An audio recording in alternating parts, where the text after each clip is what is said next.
Pierre-Jean de Jong pour le 3e apéro-conférence de l'année consacré au pouvoir du langage. Alors Pierre-Jean de Jong va nous parler des mécanismes émotionnels qui sont à l'œuvre dans les rapports humains. Mais avant la conférence, permettez-moi de vous raconter une petite histoire. J'ai rencontré Pierre-Jean l'année dernière, je ne sais pas si tu t'en souviens, mais moi oui. C'était à l'époque où j'organisais la première saison pour les apéro-conférences sur les pouvoirs du langage. C'était un métier tout nouveau pour moi et complètement en dehors de ma zone de confort. Du coup, je m'ouvrais à d'autres dimensions de mon identité. Et puis c'est dans ce contexte aussi que j'ai commencé à m'intéresser activement à ce qu'on appelle le développement personnel. C'est comme ça que j'ai connu la LCA, la Leading and Coaching Academy, l'école fondée et dirigée par Pierre-Jean. Et alors, au printemps 2016, je me suis rendue à une soirée d'information. Après la présentation du programme, de la méthode et des formateurs, et avant le drink et les akouskis, Pierre-Jean a proposé de faire une démonstration de ce qu'est l'attitude coach et l'art du questionnement. Eh bien, je me suis portée volontaire. Saviez-vous que 80% de la communication est non verbale et que la plupart de nos choix sont dictés par l'inconscient? Eh bien là, j'étais en plein dedans. Mon bras s'est levé avant que je n'ai eu le temps de réfléchir et quelques secondes plus tard, je me retrouvais devant plus de 50 personnes à exposer mon problème. Et devinez quoi? La peur de parler en public. Voilà. la peur de parler en public. L'ironie de la vie. Voilà. Alors, ça n'empêche que je suis là devant vous aujourd'hui. Merci. Et c'est même un grand plaisir pour moi de vous présenter notre invité. Alors, Pierre-Jean fait partie des pionniers du coaching en Belgique. Juriste de formation et cadre dans les multinationales pendant quelques années, il jouit maintenant de plus de 30 ans d'expérience en tant que coach. Il est certifié par la Fédération internationale des coachs, dont il est d'ailleurs président en Belgique pendant 2 ans. Il a aussi été le vice-président de l'Association européenne d'analyse transactionnelle et a exercé une fonction dirigeante au sein du Conseil européen du mentorat et du coaching. Il est dans sa pratique, le coaching se décline de plusieurs manières. Le conseil en ressources humaines, le coaching d'équipe, le coaching de dirigeants, le coaching de couple, le coaching individuel et aussi la supervision de coachs professionnels. Pierre-Jean utilise et enseigne notamment l'analyse transactionnelle et la programmation neurolinguistique, PNL. Il maîtrise entre autres les techniques de l'hypnose ericksonienne, et intègre des concepts orientaux dans sa pratique. Devenu expert en développement personnel et professionnel, Pierre-Jean continue de consacrer chaque année des dizaines de jours à sa formation. Ses thèmes de prédilection sont la maîtrise de soi et l'efficience, la recherche d'équilibre entre la vie privée et professionnelle et les processus de transition. En particulier, et c'est ce qui nous occupe ce soir, la gestion harmonieuse des relations interpersonnelles en passant par le leadership, la négociation et la médiation. Qui suis-je pour parler de communication ce soir? Eh bien, je suis un handicapé de la communication au départ. Donc, je suis né dans une famille extrêmement intelligente au niveau rationnel, logico-mathématique, comme on dit, et des handicapés de la communication émotionnelle, des gens qui ne se connaissent pas, des gens qui ne sont pas congruents entre ce qu'ils disent et ce qu'ils font. Et donc j'ai été mis en pension à 8 ans, pour une faute que je n'ai pas faite, et donc j'ai passé entre mes 8 et mes 13 ans dans un pensionnat, en ne voyant quasiment jamais ni ma famille, ni mes amis. Et donc j'ai été très, très, très malheureux. Et puis, comme j'étais malheureux, mais fatalement, à 18 ans, je voulais devenir psychologue. Parce qu'on dit en général que quand on veut faire des études de psychologie, une bonne partie des gens qui font ça, c'est pour eux-mêmes qu'ils le font. En tout cas, moi, c'était le cas. Mais malheureusement, pour mes parents, la psychologie, c'était pour les femmes et pas pour les hommes.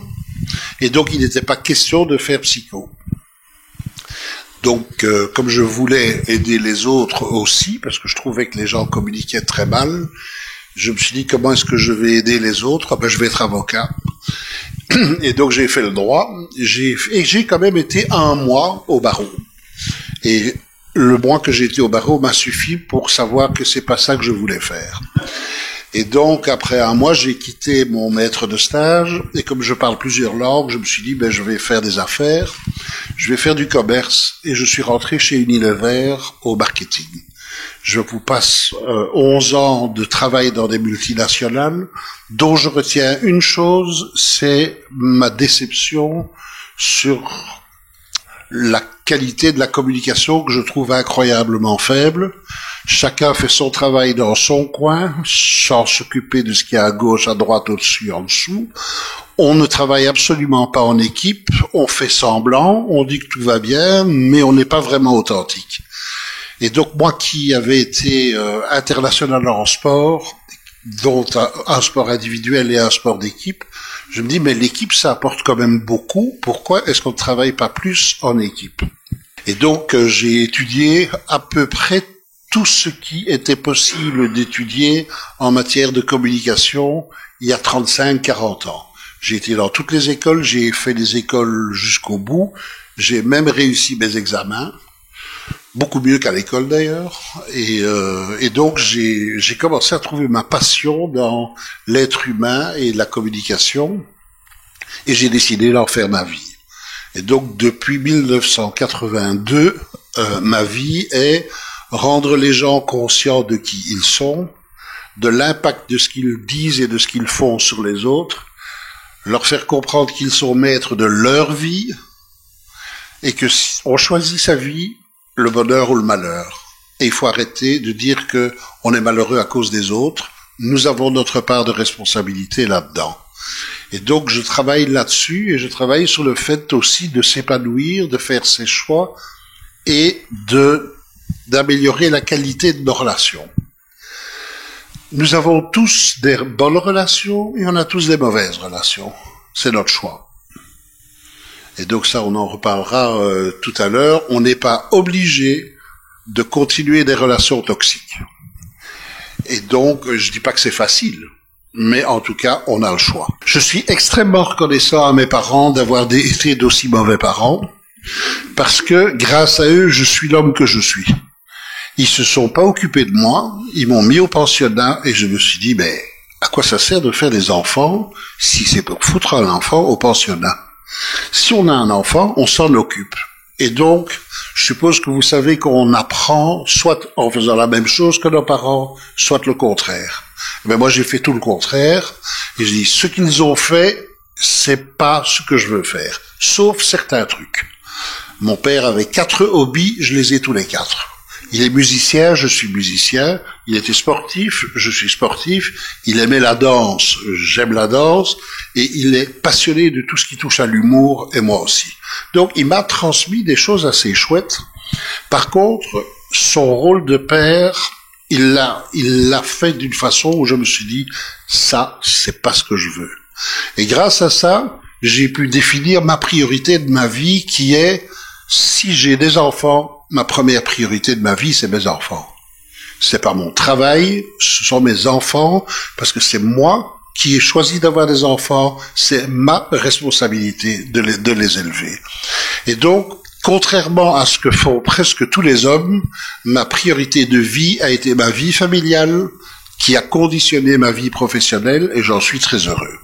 Qui suis-je pour vous parler de ça? J'ai écrit des livres, je fais des conférences depuis plusieurs années, j'ai été vice-président européen et secrétaire général de l'association d'analyse transactionnelle qui s'occupe des relations entre les gens. Et donc j'ai une légitimité qui est internationale, mais dont je ne me vante pas trop, parce que je suis pas sûr que c'est ça qui représente, mais c'est ça que les gens aiment bien. Ils aiment bien avoir des titres et des représentations. Moi, je crois que ce qui est plus important, c'est qui nous sommes en tant que personne. Dans la communication, les mots qu'on utilise valent pour 7% de la communication, pas plus. 38%, c'est le ton de la voix, et 55%, c'est l'attitude et les gestes. Donc, si je vous regarde là comme ça, et que je vous dis, qu'est-ce que je suis content de vous voir ce soir. Vous y croyez pas trop, hein? Qui y croit? Qui croit que je suis vraiment content de le voir? Il y a quelqu'un? Non? Pourquoi? Mon attitude, elle est quoi, mon attitude? Elle est neutre. Elle est même pas négative, elle est neutre. Et donc, si je dis que je suis content de voir quelqu'un et que je suis neutre, c'est pas facile à croire. Et donc, ce qu'on a fait, c'est différentes études. Il y a une étude qui a été faite par un psychologue Mehrabian aux États-Unis, et il y a des études qui ont été faites dans des écoles, et qui sont arrivées au même résultat. Quand quelqu'un communique, les gens retiennent en général 7% de ce qu'il a dit, 38% du ton de la voix et 50% des attitudes et des gestes. Et regardez vos enfants si vous avez des enfants. Qu'est-ce qu'ils font quand ils vous copient? Ils ont les mêmes gestes que vous, ils ont les mêmes attitudes, ils ont les mêmes mimiques et ils parlent avec le même ton de voix que vous. À 4 ans ou à 5 ans, une fille qui engueule sa poupée lui parle de la façon dont sa mère l'engueule. Hein, donc nous copions, nous modélisons, mais dans la communication, les mots ne sont qu'une partie de ce qu'on dit. Et souvent, il y a des gens qui disent des choses qui ne sont pas particulièrement négatives, et d'autres lui disent, mais qu'est-ce qu'il a bouffé, celui-là? Pourquoi? Parce que son attitude est dédaigneuse, parce que le ton de la voix est agressif. Donc, les mots sont à relativiser, et si vous êtes entre parenthèses quelqu'un de pas tout à fait honnête, et que vous ne dites pas ce que vous pensez, vous allez pouvoir tromper les gens 1 ou 2 fois, pas plus. Parce que on vous a capté après. Donc ça sert pas à grand chose. Donc, soyez authentique, soyez vrai, les gens le sauront quand même. Et si je suis fâché, je vais changer d'interlocuteur sur vous, madame, il vaut mieux que je dise je suis fâché parce que tu as fait ceci, que de dire mais non, c'est pas grave, c'est vraiment pas grave. Je suis pas authentique, je suis pas vrai. Si je suis fâché parce qu'il y a eu un truc, je peux le dire et on en reparlera après. Il vaut mieux être vrai, authentique et en discuter que de faire semblant et de dire ce qu'on ne croit pas, parce que notre corps, notre visage va montrer ce qu'on ne montre pas.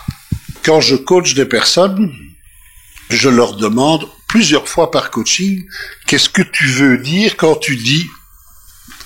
Qu'est-ce que tu veux dire quand tu dis? Pour être sûr que j'ai la même représentation qu'elle. Donc, nous ne donnons pas aux mots le même poids et la même importance, ni même la même affectation. J'ai un jour, quand j'avais 23 ans, reçu une claque d'une jeune fille à qui j'avais dit qu'elle était gentille. Je lui ai dit, mais toi, tu es vraiment gentil, et j'ai reçu une claque.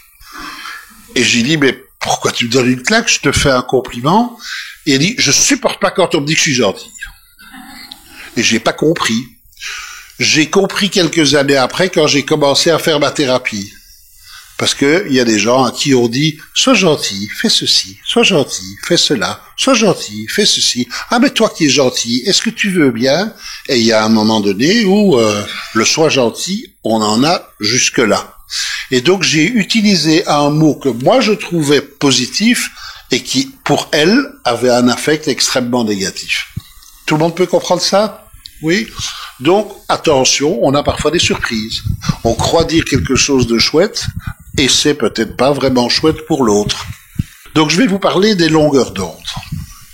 Et donc, en fait, en analyse transactionnelle, Eric Berne a dit, nous avons 3 grandes longueurs d'onde, et qui se caractérisent par 9 types de comportements. Vous les décidez.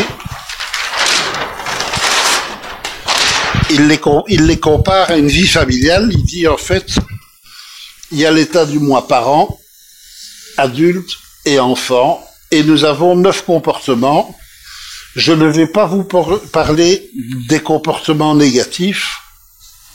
Je vais vous parler des 5 comportements positifs.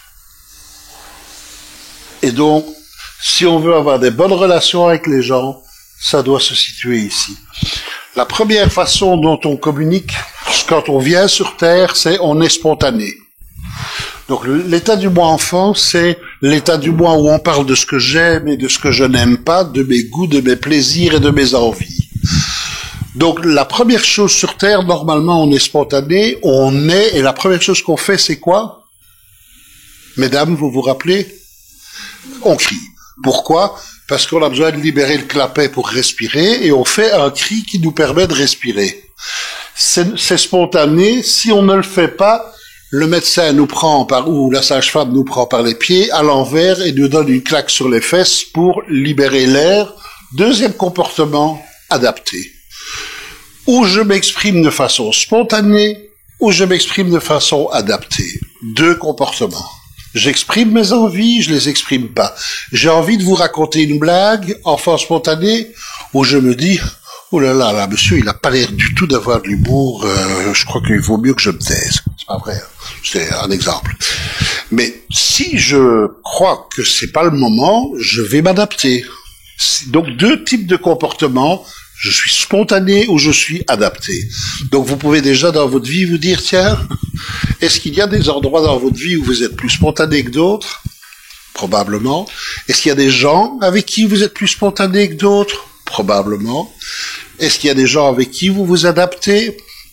Probablement. Est-ce qu'il y a des endroits où vous vous adaptez? Peut-être. Il y a des gens qui n'aiment pas s'adapter. Il y a des gens qui détestent les règles, qui détestent les normes, qui foutent le bordel partout où ils vont. On va pas parler de ceux-là. On va parler de deux types de comportements déjà. C'est je suis spontané ou je ne suis pas. Je m'adapte aux autres ou pas. Les comportements parentaux, il y en a de deux types. Il y a les comportements parentaux qu'on appelle normatifs. Une longueur d'onde normative, c'est nous parlons de normes et de règles. C'est pas un sujet marrant, mais essayez de vivre sans ça. Exemple, on va couper demain tous les feux rouges et feux à Bruxelles. On met plus de normes. Vous vous débrouillez. À quelle heure est-ce que Bruxelles sera complètement bloquée? 7h30? Moi, je vous fouille mon billet qu'à 7h30, il n'y a plus une voiture qui passe, parce que comme il n'y a plus de règles, ça devient sauvage, chacun fait ce qu'il veut, et probablement qu'il y a des gens qui vont sortir des voitures et se taper dessus. Donc, la vie sociale sans règles est impossible. Alors, nous n'aimons pas les règles, mais c'est indispensable. Si la Maison de la Francité n'avait pas dit que la conférence commençait à 8h et qu'elle vous avait dit « vous venez quand vous voulez », comment est-ce que j'aurais fait pour faire ma conférence? Parce que chaque fois, il y a 2 personnes qui arrivent, et puis je recommence, et puis il y en a 5 autres, et puis 4 autres, et puis il y a quelqu'un qui dit « moi je m'excuse, je vais faire pipi, vous pouvez attendre 2 minutes ?» Et juste pas possible. Donc il faut des normes et des règles, même si on n'aime pas les règles. 4e sujet, c'est ce qu'on appelle la longueur d'onde nourricière. Donc c'est en général la longueur d'onde utilisée par les mamans au début. D'abord la maman donne la vie, et puis elle donne le sein ou le biberon, et puis elle s'occupe de la croissance de l'enfant, elle est bienveillante, elle est encourageante, elle le dorlote, elle le chouchoute, elle l'invite à explorer la vie et le monde.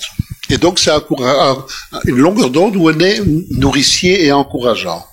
Pour ceux qui travaillent dans le monde du travail, c'est la longueur d'onde la moins utilisée, et surtout dans le business. Quand je dis business, hôpitaux, écoles et tout. On est très peu à s'occuper d'être bienveillant pour les autres, de veiller à ce que les autres aillent bien, et qu'ils ont ce qu'ils ont besoin pour être bien et progresser. C'est la longueur d'onde nourricière. Il reste une longueur d'onde qu'on appelle la longueur d'onde adulte, qui est le canal informatif. Aujourd'hui, avec vous, ici, j'utilise beaucoup ce canal-là, je vous donne des informations, mais je suis obligé de changer de temps en temps de canal, parce que si je vous donne 4 minutes d'informations, vous allez vous endormir. En tout cas, la moitié des gens ici, parce que ça va être chiant. Je veux dire, je vais vous parler d'un ton monocorde, informatif, sans faire de blagues, sans faire d'allusions, sans donner d'exemples, ça va être pelant. Donc, mais ce canal informatif, il est indispensable. Quand on fait des statistiques, quand on fait des études, quand on fait des finances, quand on est médecin, on a quand même intérêt à travailler sur avoir des informations précises. Donc, en fait, on se retrouve avec un canal normatif, un canal nourricier, un canal informatif et un canal qu'on peut appeler ludique ou le canal de l'humour. C'est le canal de l'expression des sentiments et des émotions. Et donc, 4 canaux préférentiels. Je vais vous expliquer comment ça fonctionne. Quand il n'y a pas de stress entre les gens, nous sommes tous ouverts à tous les canaux. Hein, donc, il y a ici il y a une personne que je connais très bien, Youssef. Il y a une personne que je connais un peu, qui est Sandra. Et donc, quand je suis en relation avec quelqu'un avec qui je m'entends bien, je n'ai pas de stress, hein. On est content de se voir, salut, ça va? Et on peut se parler de différentes choses, parce qu'on n'a pas de stress entre nous. Avec combien de gens sur Terre et combien de pourcentage de votre vie avez-vous des conversations sans stress? Le boulot n'est quasi que stress. Il y a de plus en plus de pression, il y a de plus en plus de jugement des autres, et qui fait qu'on est toujours à devoir faire attention à qu'est-ce qu'ils disent, qu'est-ce qu'ils pensent, qu'est-ce qu'on va en dire, qu'est-ce qu'ils vont dire des autres, et on est stressé. Et on est stressé parce qu'il y a une folie du monde actuellement à vouloir tout très vite. Et à vouloir tellement vite qu'on se donne même des objectifs qui sont pas réalistes et à se remplir nos agendas d'une façon telle que, au moment où on le remplit, on sait déjà à l'avance qu'on va pas pouvoir le faire. Donc il n'y a jamais eu autant de burn-out et d'épuisement dans notre société qu'actuellement. En Belgique, on est les champions d'Europe des antidépresseurs. 4 canaux de communication. Le canal 2, c'est le canal qu'on appelle normatif. Le canal 3, c'est l'informatif. Le canal 5, c'est l'humour et les sentiments. Et le canal 4, c'est le canal nourricier. 4 canaux de communication. Une fois que le stress... Donc ça, c'est plutôt mon type de personnalité normale de base. Quand je suis un peu stressé, je me ferme au canal 2. Le canal 2, c'est le normatif. Le canal 3, donc normatif, c'est normatif ou normatif enfant adapté. Le canal 3, c'est adulte. Le canal 4, c'est nourricier, enfant spontané ou nourricier. Et le canal 5, c'est enfant libre. Quand le stress commence, on se ferme à un premier canal. Moi, c'est le canal 2. Je ne supporte pas qu'on me donne des ordres quand il y a du stress. Le stress augmente, je suis vite stressé par trop d'informations. Il y a un moment donné où j'ai déjà assez d'informations, il faut pas qu'on m'en mette encore en plus. Ça me stresse. Le stress augmente encore, je vais perdre mon sens de l'humour. Par contre, si je suis terriblement stressé et que je suis perdu, ce que je suis tellement content, c'est quand quelqu'un vient me donner, comme Youssef, une petite tape sur l'épaule et en disant « Et alors, Pierre-Jean, comment ça va ? Qu'est-ce que t'as besoin ? Ça n'a pas l'air d'aller trop. » Non, il n'y a personne qui me comprend. Et là, enfin quelqu'un qui m'écoute. Le canal nourricier est mon canal clé quand je suis stressé. Qui est comme moi ici ? Maintenant, levez bien haut pour que je vois combien il y en a. 1, 2, 3, 4, 5, 6, 7, 8. Oui, ok, 8, 9. Normal. Il y a le canal, les gens à côté qui sont, ils fonctionnent comme ça. 5, 4, 2. C'est ce qu'on appelle les perfectionnistes, les travaillomanes. Vous avez déjà dû entendre ça. Des gens qui bossent et tout doit toujours être parfait. Eux, c'est comme moi quand ils stressent, ils se ferment d'abord au canal 2 Le stress augmente en plus, surtout d'aller taper sur leur épaule. Déjà qu'ils en sortent pas, il faut pas en plus les déranger. Le stress augmente encore, ils se ferment au canal de l'humour. Eux, quand ils sont stressés, ils ont besoin d'informations. Comme ceux-ci, qui sont ce qu'on appelle les persévérants, qui sont donc des gens en même temps meneurs et suiveurs, et qui sont tout à fait introvertis, et qui fonctionnent de cette façon-ci. Sous stress, ils supportent pas les ordres. Vous commencez à voir un petit peu déjà des trucs intéressants. Hein. Le stress augmente encore, on se ferme au canal de l'humour. Le stress augmente encore, faut surtout pas qu'on s'occupe d'eux. Et eux aussi, quand ils sont stressés, c'est information, information, information. Ça vous donne déjà une chose, c'est que les patrons sont souvent des gens plus introvertis qu'on croit, surtout les patrons scientifiques. Et donc, au plus les choses vont mal, au plus ils viennent dans des réunions avec des tonnes de papier et ils vont vous bavarder, ils vont vous bourrer de rapports que vous devez remplir avec plein d'informations, parce que quand ils sont stressés et qu'il faut rendre compte de pourquoi ça va pas, on a besoin d'avoir toutes les informations surtout. C'est évidemment ça qui va résoudre les problèmes, hein. Donc les gens qui sont introvertis, ils ont besoin du maximum d'informations pour pouvoir être soulagés quand il y a un problème. Ici, on a ce qu'on appelle les suiveurs introvertis. Les suiveurs introvertis, eh bien, en général, c'est souvent des employés informatiques, des employés à la comptabilité, des employés à l'État. Ce sont des gens qui sont pas du tout extravertis, qui n'aiment pas prendre des initiatives. Et donc, eux, quand ils sont stressés, leur canal, c'est il faut leur donner des ordres. Parce que quand ils sont stressés, ils se ferment d'abord au sentiment, puis au canal nourricier, et puis aux informations. Et donc, ces gens-là, quand ils ont trop de boulot et qu'ils sont stressés, ils ont une pile d'informations sur leur bureau, et vous voyez qu'ils sont en train de rêver, et puis vous leur dites, mais qu'est-ce que tu fais? Je sais pas par où commencer.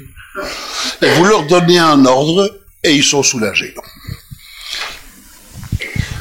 Je vais pas demander combien de gens il y a comme ça ici. Il y en a normalement beaucoup moins. Qui est plutôt introverti ici, de ces deux types-ci? Comment? Oui. C'est marrant parce que on est 30 et il y en a 20 qui n'ont pas encore levé leurs mains. Donc on verra bien.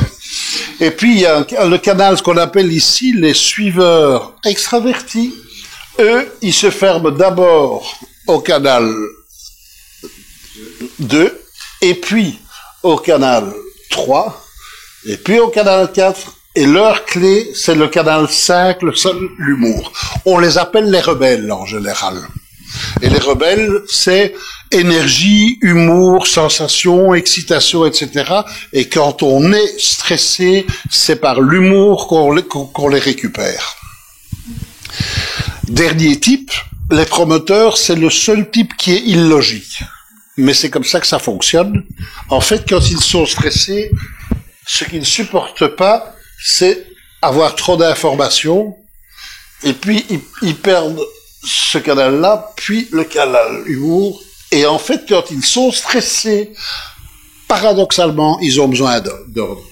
Et c'est paradoxal parce qu'ils sont plus extravertis qu'introvertis, ils n'aiment pas les ordres, mais ce sont des gens, pour parler d'un type de personnalité, ils ont 150 idées à l'heure, ils sont créatifs, ils pensent toujours à plein de trucs, mais ils les réalisent jamais. Hein, mais donc, c'est des gens extrêmement précieux si on les laisse dans leur rôle, qui est créer, inventer, avoir des idées. Ils doivent avoir à côté d'eux des gens qui les réalisent. Mais ces gens-là, ils ont des tas d'idées, et puis quand à un moment ils sont stressés, ils savent pas par quel dossier commencer. Et donc là, ils ont besoin d'avoir quelqu'un qui leur dit, tu fais d'abord ça, et puis ça. Et soulagé. On a reçu une instruction. Oui. Ce sont les promoteurs. Ce qu'on appelle les promoteurs, comme les promoteurs immobiliers. Hein. Ils ont 10 chantiers, ils lancent 10 chantiers à la fois, mais ils en finissent aucun eux-mêmes. Ils ont besoin d'avoir à côté d'eux des gens qui vont finir. Donc, chaque type de personnalité a sa qualité. Il faut mettre le bon type de personnalité au bon job. Si vous mettez un extraverti à l'informatique, ça va pas être évident. Si vous mettez un introverti total à la vente, ça va pas être évident non plus. Donc il faut mettre les gens en fonction de leur type de personnalité. 80% des gens sur Terre se ferment directement aux ordres et aux instructions quand il y a un tout petit stress. 80% des gens se ferment au canal 2 quand il y a un stress. Et qu'est-ce que nous faisons tous quand il y a du stress? On donne des ordres. Nos enfants travaillent pas bien, on a la trouille qui rate leurs examens, et qu'est-ce qu'on leur dit? Va travailler, nom de Dieu! T'as vu l'heure? T'examens dans 3 jours. Ça les motive terriblement, les gosses, quand on leur parle comme ça. Hein. Donc, les gosses se ferment à ça. La plupart des gosses, non, ne leur donnons pas d'ordre. Et même les adultes, nous sommes des grands gosses. On ne supporte pas les ordres. Moi, j'ai 2-3 trucs sur lesquels, à la famille, de temps en temps, je dis, s'il vous plaît, arrêtez. Hein, parce que il y a des trucs qui trouvent que je fais pas bien et sur lesquels ils me donnent des ordres régulièrement. Alors quand tout va bien, je m'en fous. Mais quand je suis d'un peu moins bonne humeur, je les préviens et je dis s'il vous plaît pas d'ordre, hein, parce que je sais bien comment je réagis quand on me donne des ordres. Je peux élever le ton de la voix. Mais vous non, hein, vous jamais. On n'en parle pas. 80% des gens ne supportent pas les ordres et nous faisons presque tous la même erreur. Donc ça c'est, si vous appliquez ça, vous n'êtes pas venu pour rien ce soir. 2, canal 5, deuxième, canal 5, deuxième, canal 5, deuxième, canal 5, premier. 80% des gens ont comme avant-dernier ou premier canal, le canal de l'humour et des sentiments. Alors c'est dingue parce qu'en Belgique, on n'est vraiment pas fort là-dedans. On a été élevé à couper ses sentiments, à ne pas parler de ses sentiments, surtout les hommes. Les femmes, vous avez encore le droit là d'exprimer vos sentiments, mais les hommes, soyez quand même pas des mauviettes, quoi. Exprimer ses sentiments, c'est féminin, hein. Et puis, au boulot, on va quand même pas aller dire j'ai peur, quand même. C'est pas ça, avec ça qu'on va résoudre nos problèmes, hein. Et triste. Allez. Oh, ta tristesse, laisse à la maison. Tu bosses et tu t'occuperas de ta tristesse quand tu rentres, hein. Donc, on n'a pas le droit d'exprimer nos sensations et nos émotions alors que c'est le moteur de notre vie. C'est pas le cerveau qui nous fait vivre. Ce sont nos passions et ce sont nos émotions. Or, on nous a appris à les étouffer, et c'est catastrophique parce que 80% des gens, la clé, c'est quand on peut parler de ça. 80% des gens, quand ils ont un problème, ce qu'ils ont besoin, c'est de pouvoir dire qu'est-ce qui va pas, qu'est-ce que j'ai besoin, et ils ont besoin de se sentir compris. Qui est pas d'accord avec ça? Et vous le faites tous? On est d'accord.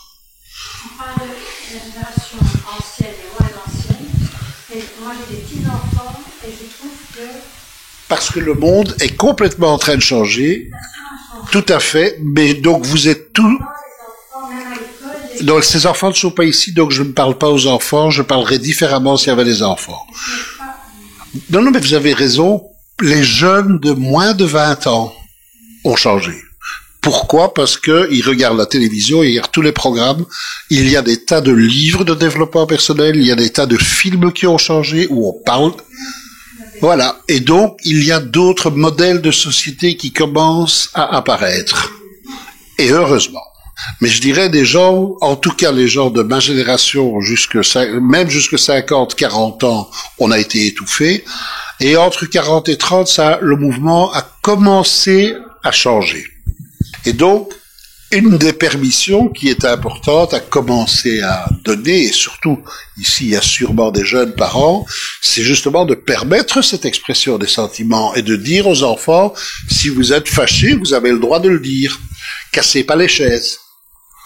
Il y a moyen de dire je suis fâché, d'une façon correcte. Je suis triste d'une façon correcte. J'ai peur d'une façon correcte. Exprimons nos émotions et nos sentiments d'une façon respectueuse. Il y a deux mots qui sont indispensables dans la relation. Le premier mot, c'est le mot respect. Quand je communique avec quelqu'un, il y a trois choses que je dois respecter. C'est, je dois me respecter moi, je dois respecter l'autre et je dois me faire respecter. Et dans la vie, je dois respecter l'environnement. Parce que si je respecte pas l'environnement, qu'est-ce que nos enfants vont avoir comme planète? Ça, c'est autre chose. En communication, tout peut se dire du moment que c'est de façon respectueuse. Je peux dire à quelqu'un, là, tu m'as dérangé quand tu as dit ou fait ça, du moment que je le lui dis avec respect. Souvent, quand on a des sentiments négatifs, on est tellement stressé nous-mêmes à dire les choses qu'on le dit d'une façon maladroite. Et donc, évidemment, ça ne passe pas bien. Donc, c'est si on dit les choses avec respect, on peut tout dire. Et le deuxième mot important, c'est le mot autonomie. Et le mot autonomie, c'est quoi? Mais, en grec, auto, ça veut dire soi. Nomos, ça veut dire la loi. L'autonomie, c'est la capacité que nous avons à faire nos propres règles. Ma zone d'autonomie quand je travaille, madame, vous êtes mon boss, vous êtes dans quel domaine? Oui? Dans la coiffure. Vous dirigez un salon de coiffure et vous venez de m'engager. Ben, moi, j'ai besoin de savoir qu'est-ce que je peux faire, qu'est-ce que je peux pas faire. Qu'est-ce que je peux faire seul, qu'est-ce que je peux pas faire seul. Qu'est-ce que je dois vous demander, qu'est-ce que je dois pas demander. Si vous êtes mon boss, moi, je dois savoir qu'est-ce que je peux faire et qu'est-ce que je dois vous demander. Quel que soit notre métier. Moi, j'ai un beau-fils qui est en 11e année de chirurgie. Il vient de changer d'hôpital. Il s'est emmerdé à mourir les 3 premières semaines parce que sa zone d'autonomie dans le nouvel hôpital a été 0. On lui a d'abord appris voilà les papiers à remplir, voilà, il y a ça à faire, il y a ça à faire, et on lui a parlé de toutes les normes et de toutes les règles de sécurité dans l'hôpital. Il m'a dit, je m'emmerde. Je dis oui, et c'est normal, parce que si tu connais pas les normes et les règles de sécurité de l'hôpital, comment vas-tu travailler? Faut d'abord que tu comprennes comment fonctionne la structure de l'hôpital pour pouvoir plus tard y exercer ton autonomie. Et après 1 mois, il a pu commencer à travailler dans les salles d'hôpital. Et là, il a dit, ben ça c'est chouette. Maintenant, on commence à me faire des trucs. Je dis, mais tu croyais quand même pas qu'on allait te donner une opération dès le premier jour alors qu'ils te connaissent pas. Ils ont besoin de savoir qui tu es, ils ont besoin de savoir quelle est ta zone de compétence. Donc notre zone d'autonomie dans la vie va grandir en fonction de 2 critères, la compétence qu'on a et la confiance qu'on inspire. Si vous avez confiance en moi, vous allez me donner des initiatives. Si vous vous méfiez de moi, vous allez tout contrôler. Mais il y a des gens qui contrôlent tout le monde. Il y a des patrons maladifs qui ont ils ont confiance en personne et ils contrôlent tout. Il y en a pas ici. Il y en a pas ici ce soir. Des hyper contrôlants qui contrôlent tout. Non. Donc on va pas parler d'eux. Et c'est là que l'autonomie devient une notion extrêmement intéressante parce que si je communique avec quelqu'un, moi, je vais lui dire ce que je sens et ce que je pense avec mon cadre de référence, et lui le prend avec le sien. Sartre disait, ma liberté commence où finit celle des autres, et elle finit là où commence celle des autres. Et ça, c'est la vie. Et en communication, si on applique ces 2 principes-là, qui est, je parle aux autres avec respect. Je me respecte et je respecte les autres, et il est responsable de sa vie et moi de la mienne, eh bien, nous allons pouvoir communiquer de façon extrêmement facile, parce qu'on va faire des échanges. Parfois, nous serons d'accord, parfois, nous ne serons pas d'accord, et c'est pas grave. Le tout, si on n'est pas d'accord, c'est de voir comment nous allons gérer notre processus de gestion des désaccords.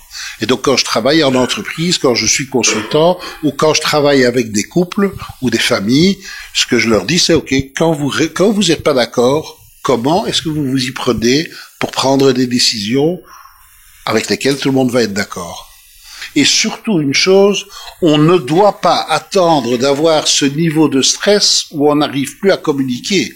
Si nous n'avons pas pu parler au niveau 5 ou au niveau 4, on va arriver à un tel niveau de stress qu'on ne sait plus communiquer qu'avec les gens de notre type de personnalité. Et on ne sait plus communiquer avec les autres, et donc on a besoin d'un coach externe, d'un médiateur, d'un thérapeute, etc., parce que on n'arrive même plus à s'entendre. Mais c'est parce qu'on a laissé les choses aller trop loin. Donc, pour conclure, et puis j'écoute toutes vos questions, c'est le dernier point dont je vous avais parlé, la conclusion, arrêtez d'utiliser ce canal 2 à tort et à travers quand vous êtes stressé. C'est la pire des choses qu'on peut faire. Et donc, quand on est stressé, avec les gens extravertis, on utilise le canal 4 ou le canal 5, nourricier ou émotionnel, c'est logique. Et avec les introvertis, on va pas aller dans les émotions, puisqu'ils sont introvertis, et donc, la clé, c'est information, information, information. Moi, quand je suis avec un introverti stressé, je lui dis, de quelle information as-tu besoin? Et c'est miraculeux, parce que c'est des informations qu'il a besoin. Oui, mais je voudrais quand même connaître les statistiques de vente du magasin, etc., etc. Moi, je lui dirais, j'aurais envie de lui dire, à quoi ça va te servir, mais il faut surtout pas que je lui demande ça. Il veut des informations, on lui demande et on les lui donne. Et il sera calmé. Comment? Oui, effectivement, il va retomber. Ben oui, pourquoi? Parce qu'il a dit j'ai besoin d'eux, et on l'a écouté. Est-ce que vous êtes d'accord avec moi qu'une des pires choses dans la vie, c'est combien on est mal écouté? Qui se trouve bien écouté dans la vie, là? Bien compris. On a des gens au travail, ils comprennent ce qu'il y a, et puis chaque fois qu'on fait quelque chose, ils nous font plein de compliments. Génial, hein?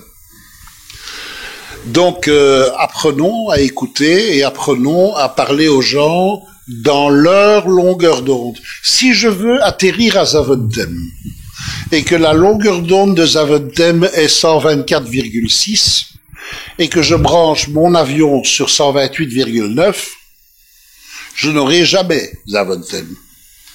Et si je décide quand même d'atterrir, comme on fait parfois en communication, je risque de me cracher avec un avion qui décolle. Et c'est pour ça qu'il y a tellement de crash en communication. On se met sur notre longueur d'onde, sans vérifier quelle est la longueur d'onde de l'autre, et on se crache. Et donc, pas besoin de vérifier les longueurs d'onde tant qu'il n'y a pas de stress, comme je vous ai dit au début de la conférence. Il n'y a pas de souci.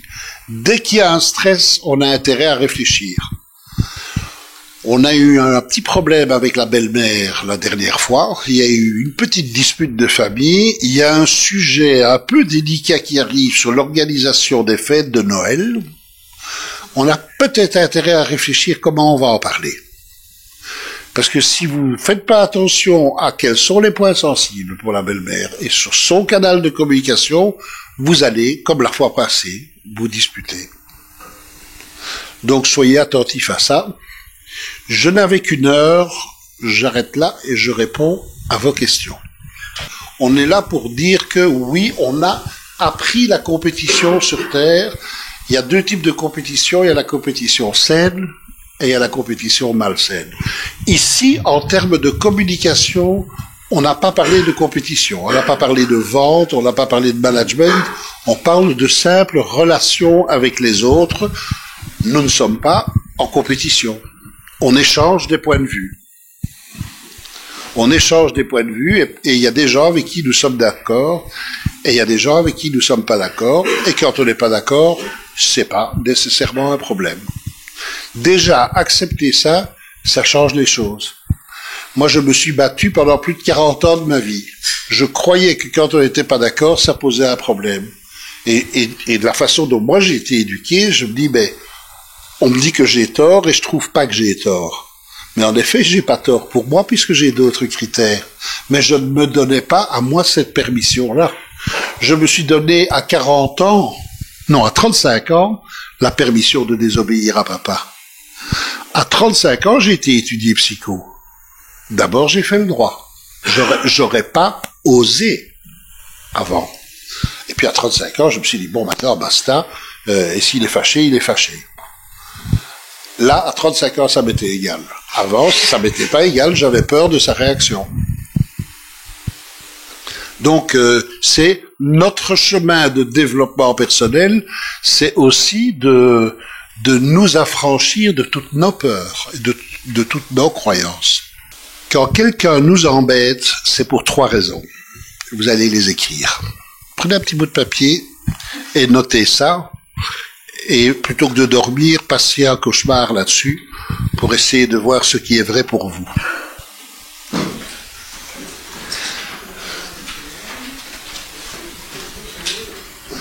Donc, ce qui m'énerve chez les autres, c'est 3 choses. 1, quand ils ont le défaut opposé du mien. Donc, admettons que je suis avare, et l'autre claque son argent par les portes et les fenêtres. Pourquoi ça m'énerve? Ben parce que ça me remballe à mon avarice. Deuxième, là ça devient un peu plus énervant. Ce qui m'énerve chez les autres, c'est quand ils ont le même défaut que moi. Parce que leur défaut est le miroir du mien. Et je n'aime pas ce défaut, et quand je le vois, je sais que je l'ai. Et maintenant, le pis de tout. Vous êtes bien assise? Ce qui m'énerve chez les autres, c'est une qualité qu'ils ont et que je n'ai pas.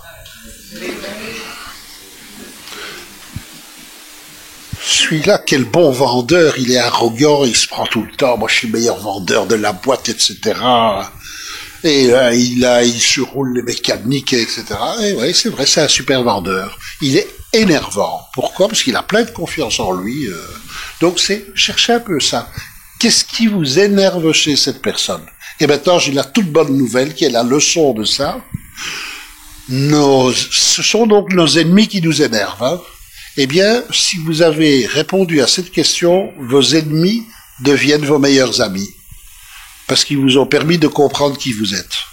Ils ont permis de comprendre un défaut que vous avez et que vous voulez changer, ou de comprendre une qualité que vous auriez aimé avoir. Je vais vous donner un exemple. J'ai un de mes concurrents qui est un gars qui fait des conférences devant 4, 5, 600 personnes, et il en fait souvent. Et en fait, c'est un gars qui m'énerve. Et donc je lui dis, mais pourquoi est-ce qu'il m'énerve?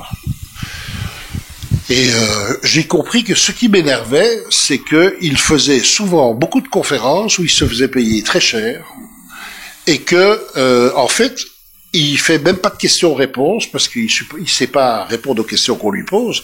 Il a étudié son texte, il le connaît par cœur, il le donne, et puis il part. Et comme il fait des magnifiques présentations avec des slides, il connaît ces slides, mais si on lui pose une question, il sait pas répondre. Et donc moi, je me dis, mais comment ça se fait qu'il m'énerve comme ça? Et je vais chez un de mes amis coach, et je lui dis, tu veux pas me coacher là-dessus? Moi, je voudrais comprendre pourquoi il m'énerve comme ça. Et puis, je comprends que finalement, ben oui, moi j'aimerais peut-être aussi me faire payer pour des conférences devant 400-500 personnes. Sauf que, pour faire ça, il faut faire des choses que j'ai vraiment pas envie. Et donc, je me suis rendu compte tout d'un coup de dire, mais j'ai pas envie de faire ça finalement. En fait, je croyais que j'avais envie de faire ça, mais j'ai pas envie. Et rien que le fait de prendre conscience que j'ai pas vraiment envie de faire ça, il m'énervait plus.